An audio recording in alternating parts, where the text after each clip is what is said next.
साथियों नमस्कार।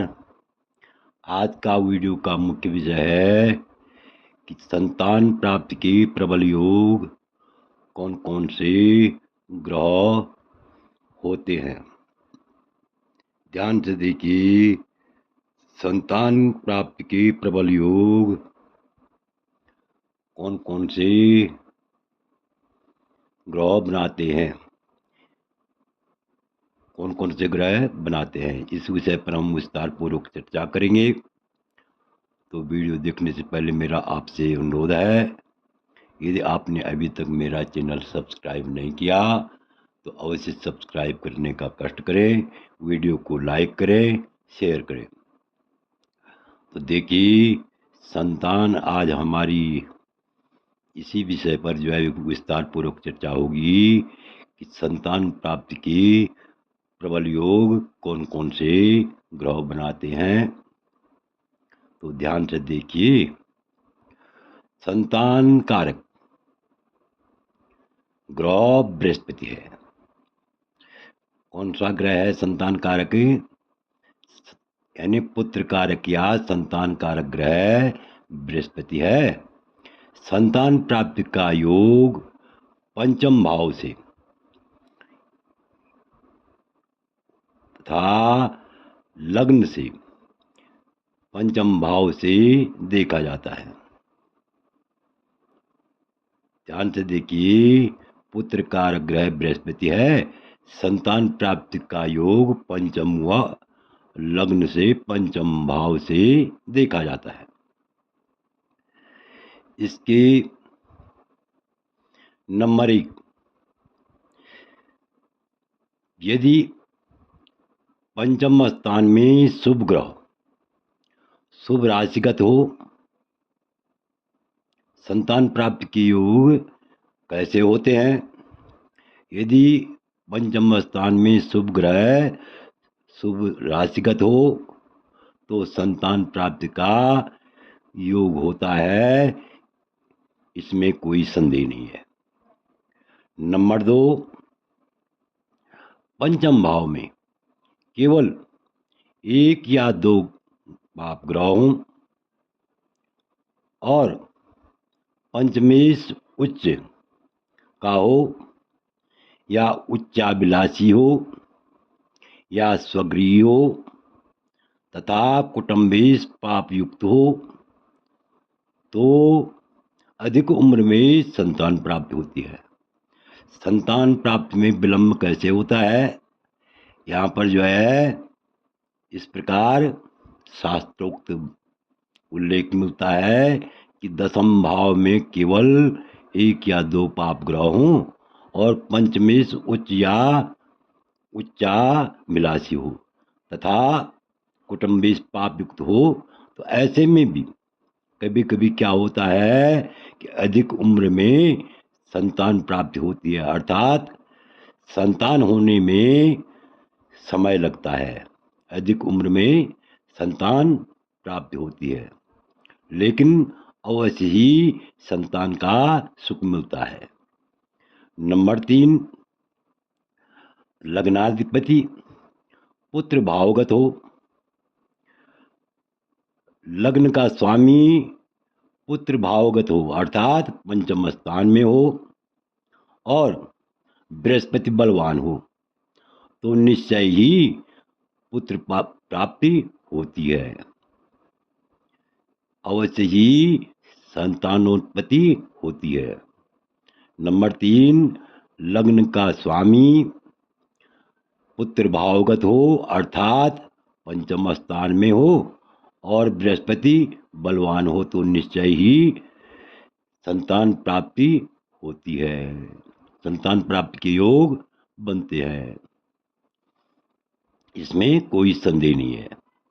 नंबर 4, पंचमेश स्वराशिगत बृहस्पति अष्टम भाव में हो, पंचमेश स्वराशिगत बृहस्पति अष्टम भाव में हो, ध्यान से देखिए, और पंचम तथा द्वितीय स्थान में पाप ग्रह की दृष्टि हो तो केवल अधिक कन्या होती हैं। ऐसे में क्या होती हैं, कन्या अधिक होती हैं।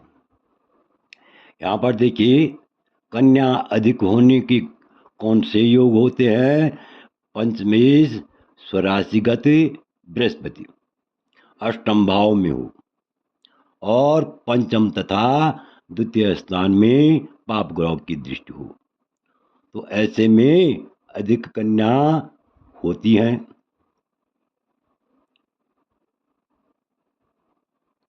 और आगे देखिए नंबर 5, पंचम भाव में शुभ ग्रह व पंचमेश केंद्र में हो। पंचम भाव में शुभ ग्रह हो और पंचमेश केंद्र में, अर्थात 1, 4, 7, 10, यानी लग्न में, यानी पंचम में शुभ ग्रह व पंचमेश कहाँ हो, लग्न में हो या चौथे स्थान में हो या सप्तम स्थान में हो या दसम स्थान में हो, इन स्थानों में हो तो पाप, इन स्थानों में पाप रहित हो तो अवश्य ही संतान होती है। इसी 5वें नियम के अनुसार ध्यान से देखिए, पंचम में शुभ ग्रह हो, शुभ ग्रह हो और पंचमेश, वो जो शुभ ग्रह है पंचम स्थान में, तो उस पंचम स्थान का स्वामी कहाँ हो, लग्न में हो, चौथे स्थान में, सातवें स्थान में हो और 10वें स्थान में, यानी केंद्र में कहीं भी वो पंचमेश इन स्थानों में हो और पाप रहित हो, पाप ग्रह से रहित हो, तो अवश्य ही संतान की प्राप्ति होती है, पुत्र प्राप्त होता है, पुत्र प्राप्त के योग बनते हैं।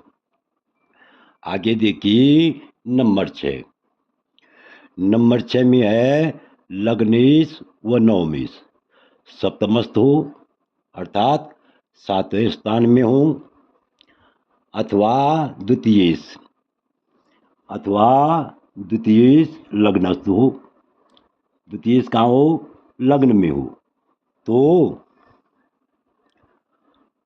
संतान का योग, ऐसे में भी संतान का योग होता है। ध्यान से देखिए, लग्नेश लग्न का स्वामी व नवमेश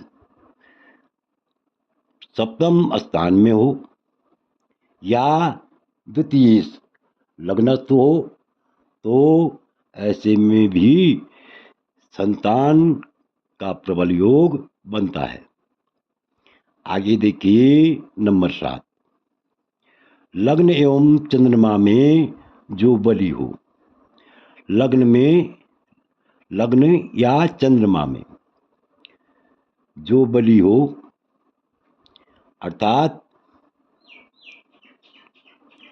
इनमें जो भी बलि हो उस स्थान से पंचम स्थान में यदि बृहस्पति का के वर्ग का हो, यहाँ पर ध्यान से देखिए, लग्न एवं चंद्रमा में जो बलि हो उस स्थान से पंचम स्थान यदि बृहस्पति के वर्ग का हो और शुभ राशि भी हो या शुभ दृष्टि भी हो, तो अवश्य ही पुत्रोत्पत्ति होती है, अवश्य ही संतान प्राप्ति के योग बनते हैं।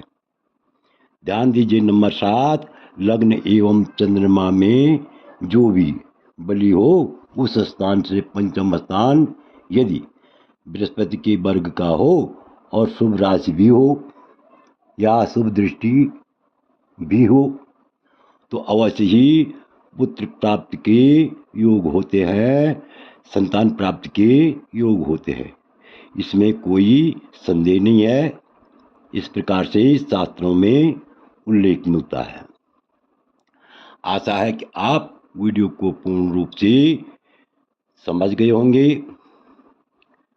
आप लोगों से अनुरोध है, यदि आपने अभी तक मेरा चैनल सब्सक्राइब नहीं किया तो अवश्य सब्सक्राइब करने का कष्ट करें।